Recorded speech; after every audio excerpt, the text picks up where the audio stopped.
Bienvenidos a Normal pero Diferente, episodio 7. Hoy quiero hablarte de algo que se llama la impulsividad. Hay un versículo que es muy importante que nos puede introducir en este tema y está en Proverbios capítulo 13, versículo 16. En la versión de la NTV dice: las personas sabias piensan antes de actuar. Los necios no lo hacen y hasta se jactan de su necedad. Qué tremendo proverbio. Y estoy seguro que mientras lo escuchas te vas a encasillar en alguna etapa, en algún momento de tu vida como un necio, ¿verdad? Como alguien impulsivo, mejor dicho, ¿verdad? Eh, que actuó con este tipo de conducta o este tipo de pensamiento. Y yo te quiero leer para tener un poco más de luz. ¿Qué significa ser impulsivo? El diccionario dice: ser impulsivo es actuar sin reflexionar y sin pensar en las consecuencias de los actos. Muchas personas tienen esta tendencia que los lleva a meterse en grandes y complicados problemas. La impulsividad es un rasgo de personalidad que puede causar desastres en la vida de una persona. La impulsividad es una reacción desmedida también. Es una reacción que hace perder de vista el contexto y especialmente la consecuencia de los actos. Una persona impulsiva puede destruir en un segundo lo que ha tardado toda una vida en construir. Las personas impulsivas sufren una alta tensión emocional ante situaciones cotidianas. O sea, cualquier situación cotidiana puede llevarle al límite a hacer cosas sin pensar. Su umbral de tolerancia es menor respecto al resto de la población. En lugar de reflexionar, pasan de forma inmediata a la acción. Se dice que alguien se comporta de manera impulsiva cuando responde o actúa sin reflexión ni prudencia, dejándose llevar por la impresión del momento.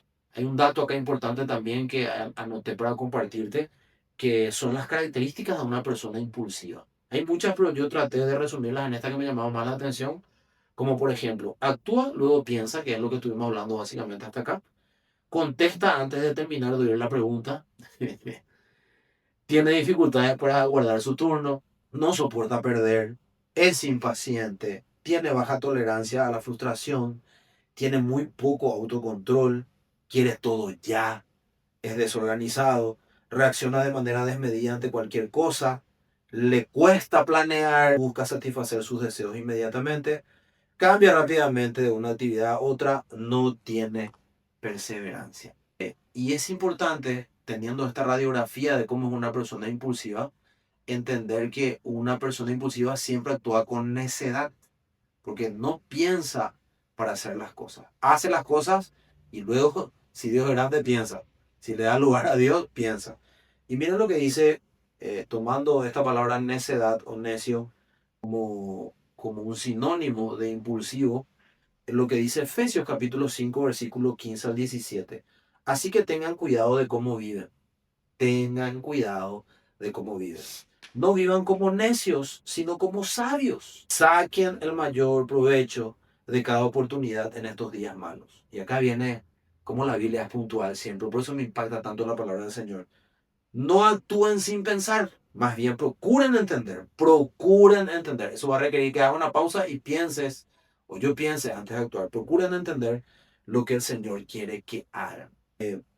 Me llamó mucho la atención hace un tiempo atrás, buscando el significado de necio, ver cómo lo traduce el diccionario, y realmente me chocó cuando lo leí, porque el diccionario traduce la palabra necio como falto de inteligencia o de razón. Pero no solamente termina ahí el significado, sino miren lo que agrega el diccionario: tonto, bobo, estúpido, inepto, soquete, sopenco o burro.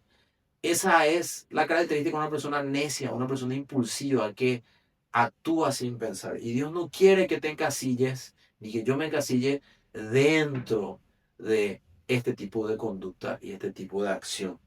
Necio en la Biblia se refiere a aquellos que también niegan la existencia de Dios o que actúan como si Dios no existiera. O sea, no tienen en cuenta a Dios para pensar y razonar y luego tomar decisiones en base a ese razonamiento. La idea no es tanto que sean personas de poca inteligencia, sino más bien personas que, no se, que se comportan, perdón, con rebeldía al negar la realidad espiritual o moral. Si nosotros queremos actuar con sabiduría, no podemos quitar de la ecuación a Dios. No podemos negar la realidad espiritual que está sobre la física y quitar la moral de nuestras vidas, o sea, el orden que Dios nos enseñó sobre cómo pensar y cómo actuar en referencia a las situaciones y a las cuestiones. Dios nos llama por eso a no ser personas impulsivas, sino a tener un espíritu manso. El manso es el único que puede hacer un freno, pensar, razonar y también tener la actitud correcta para aprender. Si no tenemos mansedumbre, ¿cómo aprendemos? Y quiero cerrar este pensar juntos, justamente definiendo un poquitito lo que la Biblia dice sobre el manso. ¿Quién es manso según la Biblia? Ser manso no significa ser débil, sino que significa comportarse con bondad y gentileza, mostrando fortaleza, serenidad, sana autoestima y autocontrol, o dominio propio, como quieras llamarle. La mansedumbre fue uno de los atributos más abundantes en la vida del Salvador, nuestro Señor Jesucristo, que es nuestro ejemplo como hombre de cómo vivir una vida sometida a la sabiduría de Dios para tomar buenas decisiones y cosechar buenas acciones sobre cada una de esas acciones. Así que yo quiero que pensemos juntos hoy. ¿Eres una persona impulsiva? ¿Sos una persona impulsiva? ¿Por qué sos impulsivo? ¿Por impaciencia? ¿Porque no te gusta pensar antes de actuar? ¿Porque actúas solo por emociones? No es la forma que Dios te llamó a vivir. Y de hecho te habrás dado cuenta de todos los problemas que trae como resultado natural. Pensemos juntas.